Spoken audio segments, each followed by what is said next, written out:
Day prospectors, Tony Pilkington from Gold Talk, Leonora. We're here with David out on a 3-day course, and we're on day 3. David, hello. How are you, Tony? You're from Descending Colon? Somewhere near there. Yes. Colac, we'll call it. Colac, that's in the Victoria. eastern states? Yes. Good on you, mate. About 2 hours below Melbourne. Yep, And okay. an hour from the goldfields. And how long you been in Western Australia for? 1 week and 2 days. 1 week and 2 days. What's the best thing you like about prospecting, old bean? The best thing I like about prospecting, well, I just love prospecting. So over here, the best thing about it is finding gold. Yep. I've only just managed that right now, Yep. as we speak, and I've lost a walkie-talkie. That's not ideal. I'm still down, folks. And in a completely unrelated incident, I happen to have a singular Uniden walkie-talkie for sale, almost brand new. What's your price? Hey, so you've got the 6,000 and the 7,000. You've chosen the 6,000 today. Yes. And what's your thoughts on it, mate? It's actually running okay. The hot rocks are certainly kickable. Yep. You kick them out of the way and you soon know that that's what it is. Yeah. The 6,000, you dig a lot of rubbish, but you're also an opportunity of getting a lot of gold. So, and I'll take that. So you were, I think I remember you saying you were a butcher in a former life. I was. Well, yeah. Yeah. So that was your career. That was your well, your work? no, I was a Subway franchisee for 15 years. Beautiful. Nothing like a foot long. That's right. We had 3 Subway stores, 2 in Geelong and 1 in Colac. In Descending Colon. That's it. Yeah, righto. And so how did it go from business? Like, I couldn't think of anything worse than having 3 retail outlets or something, but so from going from business to swinging a metal detector, I mean, what was the process to get to that point? Look, I always had an interest since I was a kid. Okay. So I was brought up in Maryborough. Well, I was born in Maryborough, and my dad's still there. Yeah. Great. So, and he did a bit of prospecting at one stage, and but I've always had the interests, and I think I bought a bounty hunter with about my first 3 pay packets when I was 16, and of course it's still in its box. Yes, you haven't used it yet. Probably for the best. Couldn't afford the 9-volt batteries at that time. Did they have 9-volt batteries back in those days? Yeah. Yeah. Sorry. Yes, it did, and they were very expensive for 16-year-olds. No, I got back into it about 5.5 years ago, I guess. Yeah. My youngest son claimed a bit of an interest, and so we bought an STC, went on a gold tour. Yep. And he found a piece of gold. Perfect. And then, so we bought an STC between us. I bought the STC between us. Mm-hmm. Yeah. And then my first find 3 weeks later was a 36 grammer. Okay. So I was ruined. Yes. Effectively. Pretty much the worst thing that can ever happen to you in the goldfields is finding gold. That was gold. the first nugget I found was 36. I thought, how easy is this? And were you still working at this stage? Yeah. Yeah. Yep. Did you find it like a nice sort of? It was somewhere that I'd driven past for years. We used to have greyhounds, and we'd go to the greyhounds on the way to Ballarat, and I've always had this inkling with this place, and I diverted from work driving to Geelong one day and took the long way around. You got lost. Yeah. Yep. You got lost. And no shame in that. Poked me detector where my head told me to, found a 36 grammer, and then drove to work thinking I was king. You realise that that's about the time you should have stopped metal detecting and never done it again. No, I have found one bigger since, which is good. And then about a year later, I bought a 7,000 and continued on my merry way. Brilliant, and mate. Since then, I just love it. I go twice a week. What have you got here in the ground? I'm hoping it's something of relevance. Like another piece of lead shot? Okay, it's got a nice rise. That sounds pretty good. I sort of thought... Dig it out, mate. See what you... Let's have a look. Have you pinpointed it, or you just... No. No, I mean, not with a pick that size. You can just dig up half the paddock and... We're not in Victoria now, is what you're saying? Track it down eventually. Yeah, that's right.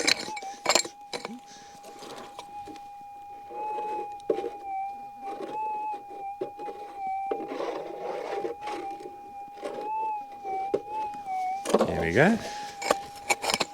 Anyway, well, I think we've had about half a dozen bits show up so far on the day. Yeah, I think a couple of the Colacians have struck it.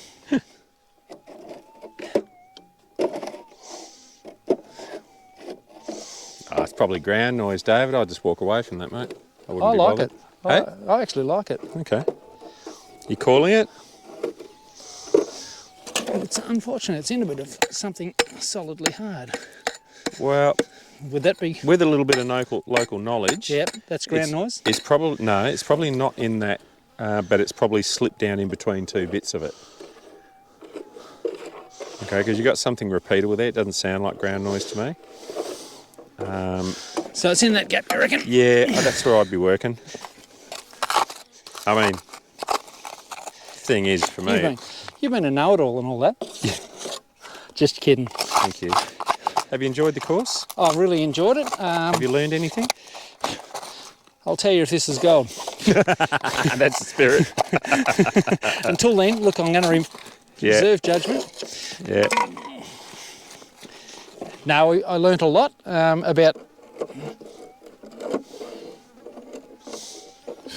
One thing you could do if you wanted the Western to... States. I was just going to say, one thing you could do if you wanted to would be to move around 90 degrees.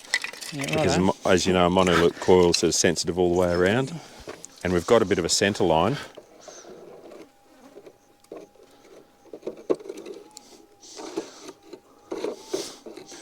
Alright, so if you moved around here and so you came in that way and that way, just to see if we can pinpoint it a bit better.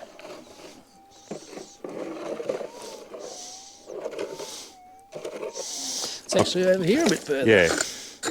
Oh, now I've probably really moved it.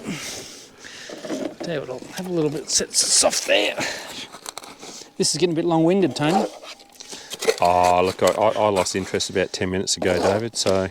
I'm sure you can dub and get rid of most of it. Now, we're there.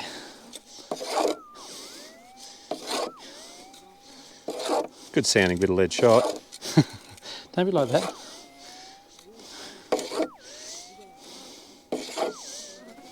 Getting down to tin tacks now. No, it's tin. Oh, is it? Junkety junk? Loser. Son of a gun. No, you're not a loser, mate.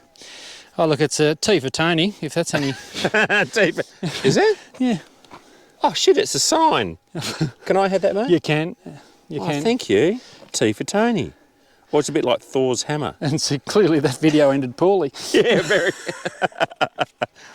Yeah, I've never made any sort of bones about being any good at this. It's all the fun of the chase, isn't it? Dave, thank you very much, mate. Really appreciate it. It's been a pleasure, and I'll report in over the next 4 weeks if I find some more. Happy days. Thank just you, the GPS coordinates will be fine. So we're with Marie from another one of the Colac clan. Yes. Hi, Marie. How are you? Yeah, good, thank you, Tony. And so you've found a piece already? Just one little piece, yes. All right. And how come you're stopping to do an interview when you're supposed to be getting 4 or 5? Because you stopped me. Oh, yeah. Sorry about that. Yes. So, and is this your first trip over to WA? We come over about 10 years ago. Oh, okay. Yeah. Oh, that's a bit sneaky. Yeah. How'd you go then? Yeah, got a few little ones. Yeah. 17 grams was the biggest. Oh, that's nice. Yeah. Wouldn't mind that. Yeah. But you guys do a lot of prospecting in Victoria, don't you? Yeah. Yeah. And what areas do you sort of go to there roughly? Don't be exact, of course. Oh, in the central goldfields. Yep. Yeah, Golden Triangle it's called. Okay. Up there. So, Isn't that where they grow drugs and things? Cannabis and marijuana and things like that? Gold. Gold. No, gold up there. Or is that the name of it? Yeah, the Golden Triangle. Yeah, Golden Triangle. Up near Ballarat, right up through Bendigo, Okay. back round again. Yeah, I've heard it of goes those in a places, triangle. but I've never been there. So. It goes in a triangle. And what about the difference sort of between where you're from and the WA goldfields? I mean, is that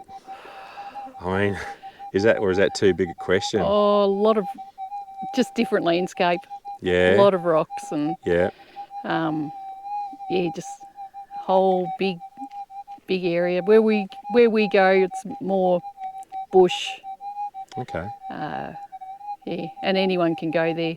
Sort of like tighter country with a lot more trees and things? Yeah, yeah, sticks, bushes, leaves. Yeah. Yeah. Yeah. Okay, so you're here 10 years ago, but what do you think about the local landscape? Are you warming to it? I love it. Yeah. What do you Good- like about it? Oh, good ground, and it's just And truckloads of gold and, well, you know. just good yeah. for prospecting. Just, Yeah, bloody just to oath get it is. out. Yeah. Yeah.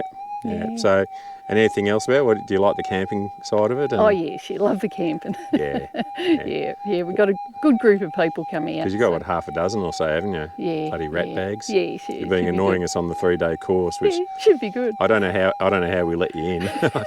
I don't know how you got into the You'll be glad to state. get rid of us. Yeah, really. you're damn right I will be. Yeah. Yeah. And what made you get into prospecting? Because what were you doing in the real world when you we had been working? a plumbing business. Ah, right, okay. Yeah. Okay. Yeah. And that was in Colac? Yeah. And we used to always go fishing and things, but I'll turn that off for a minute. Whoop. Yeah, we always used to go fishing all the time. But my cousin he said, come out with me and, so this prospecting and thing. I said, oh yeah, I'll come out and have a look. Well, first bit of gold coming out of the ground, I was hooked. Yeah. I was hooked. I said, yeah, I'm going to get one of those, and yeah. Yeah, no, it's a common problem. Everyone thinks that, you're going to get murdered out here or something like that, but the worst thing can happen is you're finding gold, because pretty much your life's buggered, And how have you gone over like the last couple of years with the whole COVID nonsense? Has that been a big thing for you? For prospecting? Well, for prospecting and just general life around Colac. Yeah, it's been hard because we've got family and Yeah. couldn't go and see the kids or anything, even around just a couple of blocks away. Wow. We couldn't go to Really? the house. Really? We could go to the shop and back again. Wow. Could not see the kids. Yeah. Wow. Yeah. Could you organise it to bump into them down at the shops? Yeah, if you're lucky. Yeah, could- right. You could get in. Yeah, Wow. you could see them, but So we didn't have any of that over in the west. I Yeah. mean, it's sort of, no, that's a bit ugly. yeah, we had one daughter. She's in Melbourne. We couldn't see her for years. Well, let's hope we're sort of seeing the worst of it gone by, eh? Yeah, yeah. And so from the prospecting point of view, were you able to get out or We were locked not out for really? a while because we're only allowed to go 2 kilometres from the house or whatever it was. Yeah, So, you're stuffed, basically. so when they said we were allowed out, we were gone. And I see you got the GPZ 7000. Yes, yeah, got Is this. that your weapon of choice? Yes, yeah, but I do like the 4.5. Do you still? Yes. Yeah, it's a great Yes. machine, isn't it? I could get that out any day. And you'd be happy as Larry? Yep. Yeah. Yeah. Is the 7 your favourite though, or is that? It's tricky, isn't it? This one's noisier than the 4.5. Just the wobbly sort of sounds. Okay. But yeah, to the 4.5 I could get out easy. Which one do you find more gold with, Marie? Oh, I found a lot with the 4.5. Yeah. A lot Now with we're the 4.5. talking. Yeah, forget the bush and the birds. It's all about the weight. It's all about the weight in the jar at the end of it. Yeah. And how long you been running the 7.4? Oh, geez, 5 years, I think. Oh, okay. Yeah, Righto. So probably you've about 5, I think. sort of certainly given it a good go. And Yeah. I can see you're wearing 5. some pretty serious gaiters there. Oh, yes. yeah, Don't got tell me those. you're bloody scared of snakes. I hate snakes, Tony. I think I've mentioned that. No, I know, that's why I was like, oh, I forgot all about that. So are you one of these people that just get out and try and pick them up off the side of the road or just run over them? Or, I mean, no, a lot of them are protected over here, so we can't say that. I don't like to see them all. I've seen a few. Yeah. Yeah. Apparently Big they're ones. more scared of us than, no, what is it? They're more scared of us than we are of them, but Yeah. I think that's bull dust. I Yeah. hate them. I don't like. I run away like a 5-year-old do not girl. like them. No, straight to the car I go. So you got one piece today, and One what's your piece. strategy here? Well, I'm just working this little waterway here that's going down. Yeah, yep. Fair bit of rubbish there, Yeah. but I don't know. I found one there, so we'll just. I think Go you're away a I little think bit. you're in a really good spot because this little creek system here, which might be hard to pick up on camera, but Yeah. the other side of the road, you see all these old dry blowing heaps, and I've seen on the courses, I've seen gold coming out of there. So this is actually a very good place to be from anywhere here down to the river. I think it'd be all right. Yeah, So yeah, see what the afternoon brings. that's right. Yeah. No, anyway, look, Still thanks, plenty of Marie. And have you enjoyed the 3 days training course I've with us? loved it, yes. Have you? Yeah, really, yeah. Yeah, well, you've been quite a troublemaker, haven't you? All the people from Colac. Yeah, I know. Descending colon or whatever it's called. Yeah, but you got something out of it? What do you reckon is the best thing you got out of it? Oh, Ooh. just... well, all the people. Yeah. All the group. It's always about the people. Yeah, and everything you've taught us, really, just about the ground and things. We don't know a lot about Western Australia. Yeah, so. neither do I. Yeah. That's all right, I just make stuff up. That's good. Sounds like someone's got a gold nugget over there. Oh, so. good. Oh, I think it's Sharon. I think she's on to a second. Oh, not again. I know, you'll never hear the end of it. She'll be skiting all night. She will, don't worry. To poor Kevin. Yeah. Thanks, Marie. That's all right. See you, mate. So, yeah. So, Sharon, you've just found your second nugget. Yep. You're a bit of a bloody legend. Would you like to see them? No, No, okay. no. I get sick and tired of seeing other people's gold. I only want to see my own gold. Well, it is your gold, really. Not really. It is your patch. No, we're poaching on someone else's lease. It doesn't matter. I found a patch in your patch. Did you? Yes. All right. But you're just on the 3-day course as well, and you're one of the Colac group. Yes. Which is a bit of a concern. What do you do in Colac? Oh, I just at home now. Righto. Yep. So Retired, sort of semi-retired. Yep. Semi-retired? Yep. Because your better half, Kevin, is digger operator. Yes. He's doing all the logging and everything else. Yes. And so you manage the home front? Yes. Yeah. I used to work in X-ray, in as a receptionist, but help out. Yeah. Then I had kids, Yeah. 2 kids, and then when they grew up old enough to walk back from the bus stop, I went and got my truck licence and my forklift licence and you buggered. delivered a little bit of landscape supplies. Right. Did that for a few years until the company sold and a big family took over. And that Yeah. was What sort the of end. truck was it? Oh, not a very big one. I've only got a heavy rigid. Yeah, right. So yeah, Okay. I don't have it was light actually, but I have a heavy rigid. You got yeah. an HR? Yes. That's right. Yes. Is that restricted or unrestricted? Is that with the Road Ranger gearbox or Yes, I got the fully Road synchro? Ranger. Have you? Well yes, done. I got the Road Ranger one. Yeah, most people take the shortcut and just go for the full synchro without the Road Ranger, you know. Yeah, no, it wasn't easy, no. but I'm stubborn, as you know. Yeah. Determined. Well, but I said this before to you when I saw you, and I'm really, really impressed because you found a little one over under the trees over there. Yep. And then, well, you tell me, you're like a bloody fat kid on a cupcake. You just wouldn't go. You'd have to pry you off with the bloody crowbar. I found shot and cans and a lot of hot rocks. Yeah. And a little bit just here, just so from it. you found a piece here, so that's 2. I reckon you need to go for 5. 5 for the day. Because if you actually have a look over here, you can see where it's been pushed up under the trees. Yes, yeah. So someone's come through here with a bobcat or a loader. Oh yes. Right, and pushed dirt up. Push the area. Yeah, they've come down slope here. Yep. So they've only done that because they got gold here. So it's a great target area. And geez, because you're running 45. Yes. Love the 45. Just with an 11-inch coil tech coil. And what do you think of those? Oh, that's been great. I've got a 17 by 13 nugget finder. Mm-hmm. And I just thought I had a birthday and I thought I'll get... Happy birthday. Oh, thank you. And I've got another one coming up, unfortunately. Yeah, keep coming. So I got that for my birthday last year, just because I've already got the big one. I thought I'll get a little one to go under bushes. And Yeah. and it's great. The both of them are nothing wrong with the nugget finder. They're both good I'll coils. put that back on any time of the day. Yes, yeah. I just wanted this to go under the bushes, and I've sort of kept it on longer because that's where you seem to find them, usually under bushes and stuff. So, Yeah. But this is out in the open when I'm saying that. But Well, it's funny because when I came back, when I saw you there after your first nugget, I said, oh, that's right, get under the bushes, don't worry about coming here in the open because every other bugger's been here. And of course, where's the gold? Out in the open. a little bit out in the open. Would you like me to turn that machine off, actually? Because it's whizzing. No. It's got a little bit of a speaker thing, I think. No, you're right. No, that's quite it's normally okay. Very quiet. And what is it about the whole prospecting nonsense caper that you like, Sharon? I mean, what? Camping, treasure hunting. It's like a treasure hunt. It's a bloody treasure hunt. Yeah. Camping, and if I don't find any, I don't mind. We all go out and have a good time. And that's it. Usually a lot of banter, as you know, between us. Yeah. But usually just, but treasure hunting, I mean, and not to mention you find gold. It's but it's bizarre, isn't it? it's bizarre. And I don't know whether Kimberley pink diamonds, you know those? Yes.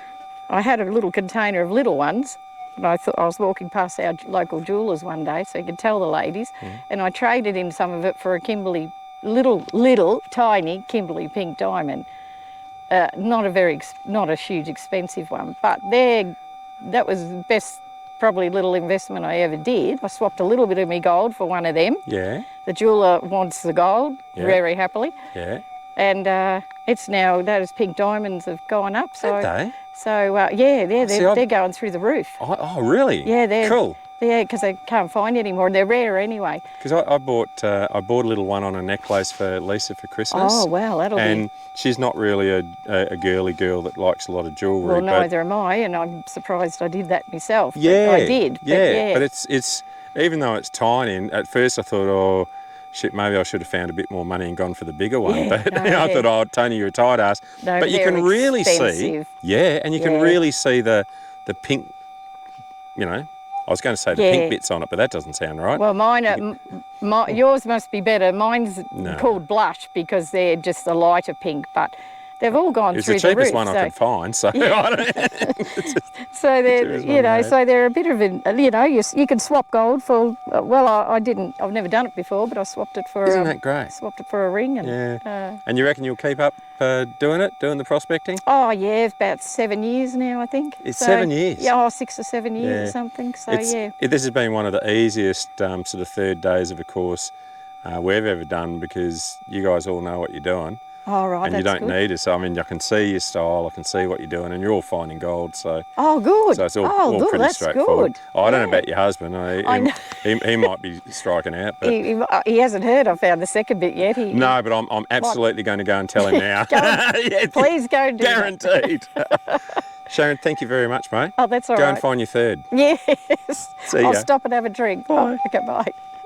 Sharon, thank you very much for joining us because I know that you're finding lots and lots of gold and you're a very busy and important person.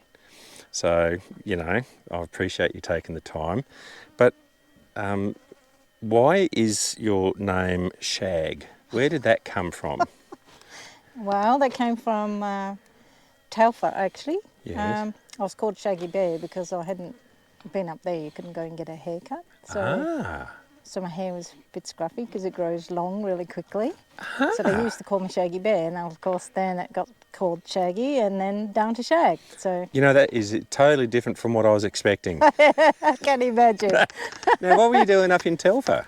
I was an environmental officer up there for a little while, and what did that combined pool manager. So don't pool manager as well. So you can swim. I can swim. Yeah. Wow. Yep. Okay. But what is sort of on Telfer being an environmental officer? What does that sort of entail? Do you have to go around sort of fixing broken wings and stuff like that off red-breasted birds? And no, well, we used to a lot because the bilbies are up there too. So they those little bastards are everywhere. Yeah, we used to look for those. Yeah. And anything in the tailings dams, obviously do a bit of looking after those, taking care of those. But mostly it was rehab work and vegetation work outside the mine site itself and stuff like that. So did you get? I'm just saying, did you get animals in the tailings dam? A lot of the time, yeah. Because that's cyanide, which is not a good thing. Yeah, and actually I rescued a little bilby out of the tailings dam. Wow. Obviously it hadn't been in there very long. Yep. Which drove me nuts for a little while because I had to have it in my donga. Yeah. So of course it's a nighttime thing, so I'm going to bed and it's waking up. So yeah, it was really interesting. Did you break the golden rule and give it a name? No, I didn't. Now, tell me the truth. Did you break the golden rule and give it a little name? No, I didn't. No, okay, all right. And that's the ones that they make Easter eggs out of? Yes. Okay. Yep. Yeah. So that was quite exciting, really, for a little while. But then we just released it out into the bush. Are they still endangered? They are still, yes. Right. But I think there's a program over in South Australia, or probably got it wrong, but that are breeding them up now, so that's good. Yeah, release. So yeah. Yeah. What was it you liked about being an environmental officer? Was it sort of a bit of saving the planet or making a bit of a difference, or I think a bit of all of the getting above, a regular paycheck? But a lot of it was just being out in the bush, really. Yeah. You know, sort of the remote landscapes are a bit like out here. It's just sensational. Yeah. Sensational. I'd live out there all day long, every day. So. Okay. Well, they need people up in Leonora too, you know. So Do they? yeah. Now, what's made you do a little 3-day course with Gold Talk Leonora? With Lisa and myself? What disastrous chain of events happened to send you into our direction? No, I wouldn't say disastrous. No. We've just met a lot of people along the way that have, you guys have come highly recommended. Thank you. As in teaching on the ground skills and how to read the bush and how to, you know, get on with your detectors and just stuff like that. So, and we've learnt little bits and pieces from people talking about you. So it was just like, yep, I'm going to hop on that. And Bastards giving away the information for free. well, not necessarily, just No. just little tips on the ground, which is nice. So, you know, we wanted to come along and learn about it ourselves too, so that basically we can pass on that knowledge and pass on your good name. And Thank you. Well, the thing is, your detecting style is really, really good. As I said at the beginning of the day, I always wind up watching people just from often a bit of a distance, seeing what people are up to. And your style's great. And in fact, everyone on the training course have got really good techniques. So it's been the laziest day I've ever had to spend. It's been good. But what is it about the metal detecting you like? Is it finding the gold? Is it being out bush? Is it all of the above? oh, look, the metal detecting I could throw out the window, to be honest with you. The noise absolutely drives me crazy. Huh. When it finds a bit of gold, that's quite exciting. Yeah. But for me personally, I just like being out the bush. So it's this is just, I guess, like fishing in the bush. So it's kind of nice. It's relaxing. Except that when the noise gets too much, I just put the detector down and go for a little bit of a wander and just enjoy the landscape. So. Because you're from Perth? Were you born there or somewhere No, I'm else? actually originally from Africa. From Africa? Oh, I'll be blade. I did sort of pick up some sort of accent there. I was born in Zambia and grew up mostly in Rhodesia, or Zimbabwe now. So. Okay. And we came out here in about 83. My folks came out here because it was getting too much over there, the trouble. Wow. And then, then I went up to I finished schooling obviously in Perth, and then came up to Kalgoorlie, and that was it. It was like coming home, because Kalgoorlie is very much like Bullawarra, where I grew up. Different dirt, obviously, but the red dirt, that's it. I was spoilt. I think we were all joined at one stage in a long time ago, Africa and Australia. Yeah, well, so they say. So they say, who knows? I wasn't around at the time. Yeah, wow, that's amazing. And were you in the city in Africa or on a farm? Or? No, we were in the city towards the end. But we grew up pretty much on a little piece of land and just, with horses and stuff like that. So. And is that all that, is that all that President Mugabe definitely. nonsense, Yes. and where the land was given back to people and... Well, I don't know whether it was given back. Or taken back. There was a lot of fighting and really I feel sorry for the local people in Africa, because they, a bit like the Indigenous here, we're westernised and we do things a certain way and we farm and then we expect them to be able to go into that. But over in Africa it was the same thing. They were given the farms, but they didn't know how to run the farms. So everything is just sort of, there's people starving there now, and they just don't know how to do it. They don't know how to run it, but there's no white people, or very few farmers that are still around that will show them how to do it. So. Because it was basically taken by force. You weren't asked. You wasn't sold. You were kind of either murdered and marched off, or not necessarily in that order. No. So it was a very scary time to be in Africa. And did your family get caught up in all that sort of that nasty bit side of it? A lot of it. Even growing up, I suppose, when we first came here, my mum and I spent, I guess, nearly an hour in the delicatessen, just amazed at the food that was on the shelf. And also, it was a little bit daunting when we first got here, because we'd be locked away at about 4:35 every night, because they had curfews there. There was always guns, you see AK rifles and whatever walking around the streets, and you'd come across murders and all sorts of things. So we grew up with I grew up with a very different look on things, and now I suppose I'm a little bit numb to that sort of thing when you watch it on telly, because was part and parcel of growing up with it, you know, sort of. And have you ever been back? I haven't, no. My mum did for my best friend's wedding. Unfortunately, I was up in Telford at the time and I couldn't get the time off. Yeah. But Shaggy dog on the job. yeah, that's it. That's so yeah. No, I haven't had a chance. I would go back because I think it's still this part of my heart is still back in Africa, and yeah. So Well, it's your homeland. It's where you're born. yeah, pretty much. And so yeah, it'll always be stomping with ground, you. I guess. Yeah, it'll always have an attachment to you. Yeah.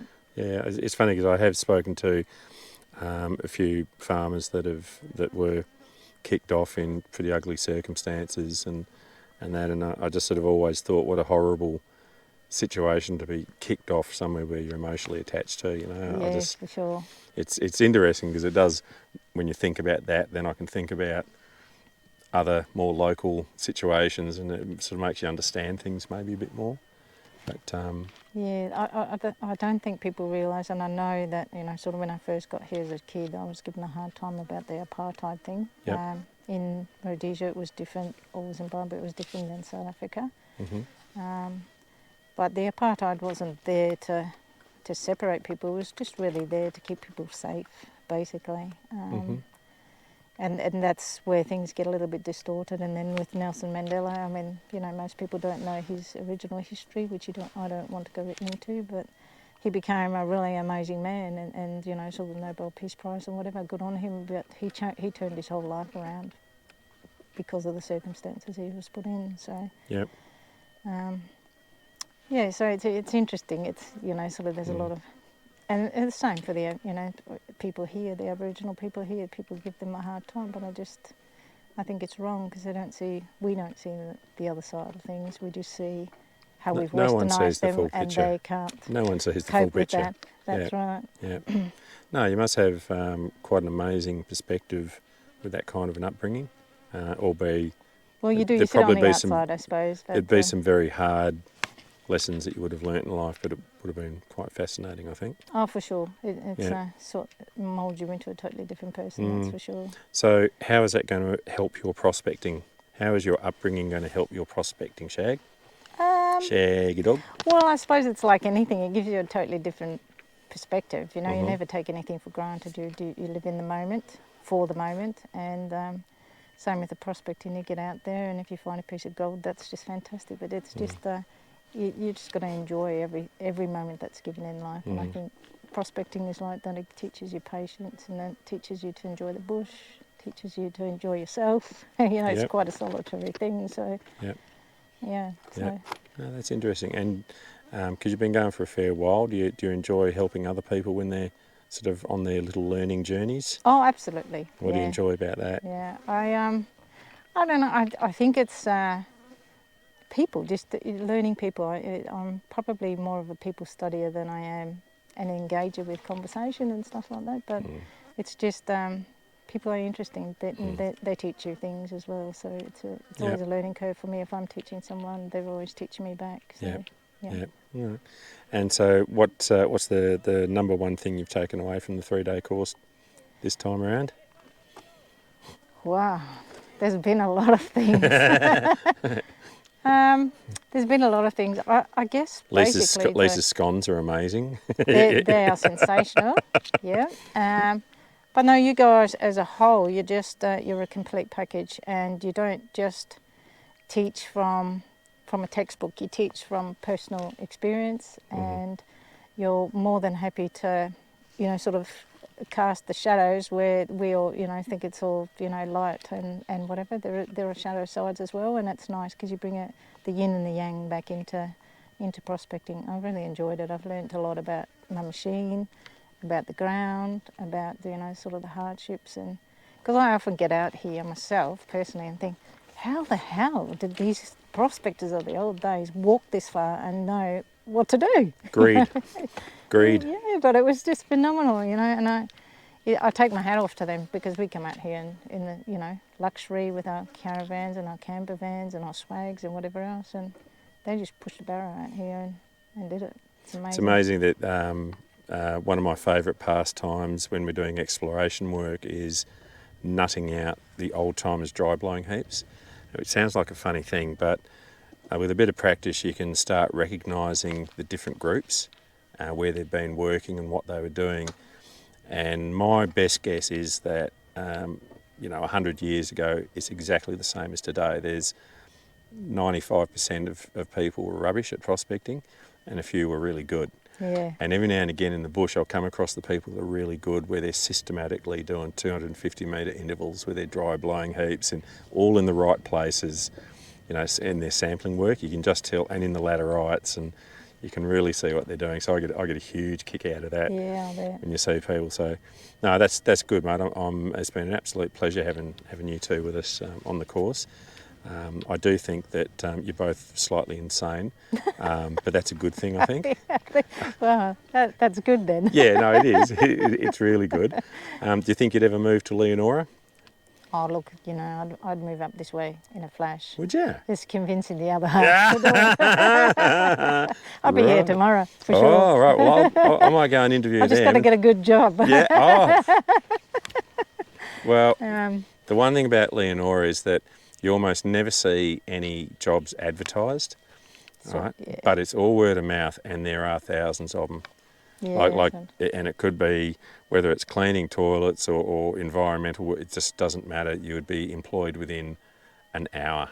Yeah, I said that to Marg not so long ago. It's just Yeah, and you've been in the mining industry. You know what it's like. We're at the top of the cycle. Yeah. Yeah. And it's just and that's the thing too. It's a sensational. What would you say? It's a family, or almost. You're a unique tribe, all of your own. So, and you all work together. And this, when you do work together, you're like a well-oiled machine. So, what I've really enjoyed from you and Lisa is just that systematic approach in everything that you do, right from before you go out to when you go out and to when you come home. So it's just everything is put into a little parcel and a presentation, and when you get out there, you're so organised. So that's been really nice, because it's I watch lots of people just doing, and it's very confusing. But this has been really nice to learn that there is a system, and if you follow that system, it's very successful. So I think there's always a place for, dare I use the word, an entropic method of prospecting, a movement towards maximum randomness, as they say. Yeah. But I believe that being systematic and thorough is how you find the gold. You can't get rid of the luck aspect, but if you want to be any good at this game in terms of making a living out of it, you've got to be really thorough. That's just what I think. And for us it is work, but it's not work, if that makes sense. No, it's... And we love finding gold, so, It's the housekeeping component, I suppose, and, sort of the way you guys approach everything is really nice, because at the end of the day, you come home safe, sort of because you followed a system, you followed a protocol, and, you get back in the car and you get back home. It's all about getting home to our cat, Snowy. Yeah, and TV. Yep. Ours is about Pan and Brie, so there you go. Oh, now what's Pan and Brie? They're Burmese and a Burmilla, so pussycats. Burmilla? Yeah. What the heck's a Burmilla? Brie is a Burmilla. She's a Burmese cross chinchilla. That's so a big fluffy bugger. Well, she's not actually, because she's short-haired. Right. But she has the really big eyes like the chinchilla. She's more of a Burmese in every other way, so yeah. Okay. And are Burmese the ones with the beautiful blue eyes? I'm just totally wrong, aren't I? No, Burmese are all a thing of their own, I think. So you get the grey and you get a chocolate point. They're very much like the Siamese, except their face is a little bit more flat. So they big sooky la cats? Or they... He is. Yeah. Yes, Okay. A very sooky la. Yep. Very vocal too. So Righto. as soon as he sees you, it's like up on the shoulder and nice. let's have a hug. Yeah. So yeah. No, I love.